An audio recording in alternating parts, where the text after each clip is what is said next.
Hello everyone, welcome back to my channel Topu cooking studio. আজকের পর্বে আবারও হাজির হয়েছি ভিন্ন ধর্মী আরেকটা রেসিপির সঙ্গে।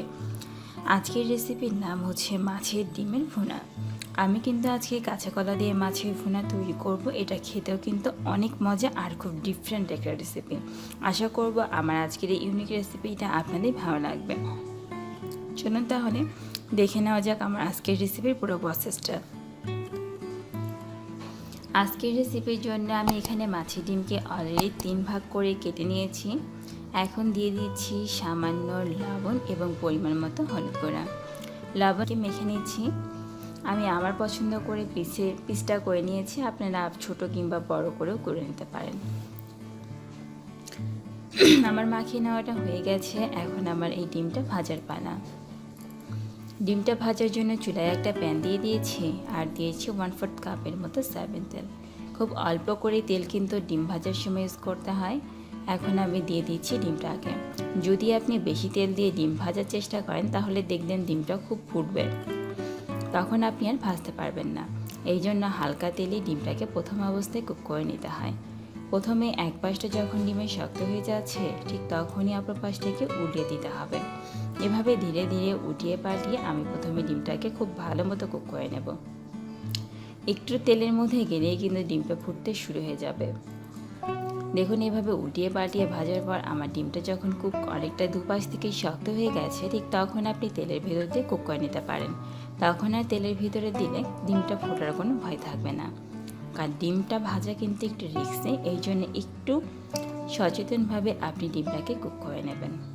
দেখুন আমার ডিমটা এখন একদমই কুক করা হয়ে গেছে, এই জন্য আমি ধীরে ধীরে এখন ডিমটাকে তুলে করার পর আমি এখানে নিয়ে নিয়েছি ভাজা ডিম, নিয়ে নিয়েছি কাঁচা কলা। আমি এখানে দুটো কাঁচা কলাকে কেটে নিয়েছি আর নিয়েছি 1/2 কাপের মতো পেঁয়াজ কুচি। এইসব উপকরণ দিয়ে আজকের রেসিপিটাকে তৈরি করব। আপনি একদিন আমার প্রসেসে এই রেসিপিটা তৈরি করে দেখুন, আশা রাখছি রেসিপিটা খেতে আপনাদের অনেক ভালো। আর এখানে মশলা হিসেবে নিয়ে নিয়েছি রসুন বাটা, হলুদ গুঁড়া, মরিচের গুঁড়া এবং লবণ। এই সামান্য উপকরণ দিয়ে আজকের রেসিপিটাকে তৈরি করব। রেসিপি তৈরির জন্য অলরেডি চুলায় একটা প্যান দিয়ে দিয়েছি আর দিয়ে দিচ্ছি 1/2 কাপের মতো সয়াবিন তেল। তেলটাকে হালকা গরম করে নিয়ে দিয়ে দিলাম 1/2 কাপের মতো কুচি করে রাখা পেঁয়াজ কুচি। রেসিপিতে পেঁয়াজটা একটু বেশি করে ইউজ করতে হয়, তাছাড়া রেসিপিটা খেতে মোটেও ভালো লাগবে না। এই জন্য ধীরে ধীরে প্রথম অবস্থায় পেঁয়াজটাকে কুক করে নিতে হবে, তারপর অন্যান্য সব মশলাগুলোকে অ্যাড করতে হবে। দেখুন আগের চেয়ে আমার পেঁয়াজটা কিন্তু অনেকটাই কুক করা হয়ে গেছে। যখন এমনটা কুক করা হয়ে যাবে ঠিক তখনই আমি এর মধ্যে অন্যান্য সব মশলাগুলোকে দিয়ে দেব। সর্বপ্রথম দিয়ে দিলাম আমার কেটে রাখা কাঁচা কলাটা। কাঁচা কলা দিলে কিন্তু রেসিপির টেস্টটা আরও অনেক অংশে বেড়ে যায়। এভাবে ধীরে ধীরে কাঁচা কলাকে দিয়ে প্রথমে কুক করে নিচ্ছি, তারপর দিয়ে দিলাম মরিচের গুঁড়া, রসুন বাটা, হলুদ গুঁড়া এবং আমি এর মধ্যে কিন্তু কোনো প্রকার জিরা কিংবা আদা কিছু ইউজ করিনি। একটু পানি দিয়ে দিয়েছি যাতে মশলাগুলোকে খুব সহজে আমি কষিয়ে নিতে পারি। এভাবে ধীরে ধীরে মশলাটাকে আগে কষিয়ে নিচ্ছি, তারপর অ্যাড করব এখানে অন্যান্য সব মশলাগুলো। দিয়ে দিলাম 1/4 কাপের মতো পানি, কারণ রেসিপিতে খুব একটা বেশি পানি দিতে নেই, পানি দিলে রেসিপির স্বাদটা আর আগের মতো ভালো লাগবে না।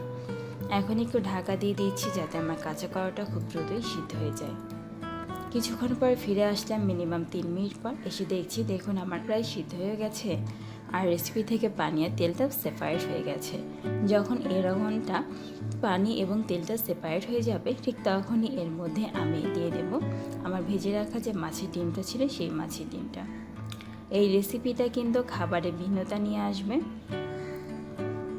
এভাবে মাছের ডিমটাকে দিয়ে এখন আমি একটু গ্রেভির জন্য পানি অ্যাড করব। পানি অ্যাড করলে একটু রেসিপিটাকে ফুটিয়ে নিলে কিন্তু রেসিপিটা তৈরি হয়ে যাবে।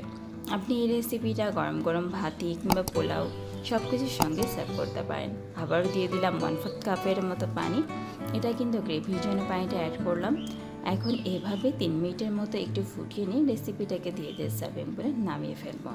তাহলেই কিন্তু আমার রেসিপিটা অলরেডি তৈরি করা হয়ে যাবে। এভাবে ধীরে ধীরে কুক করে নিয়ে রেসিপিটাকে আমি অলরেডি সার্ভিং করে নামিয়ে ফেলেছি। আশা করব আমার আজকের এই রেসিপিটা আপনাদের ভালো লেগেছে। যদি আজকের এই রেসিপিটা আপনাদের ভালো লাগে তাহলে প্লিজ আমার চ্যানেলটাকে সাবস্ক্রাইব করবেন, পাশে থাকা বেল আইকনটাকে ক্লিক করবেন। আজকের মতো এখানে বিদায় নিলাম। সবাই ভালো থাকবেন।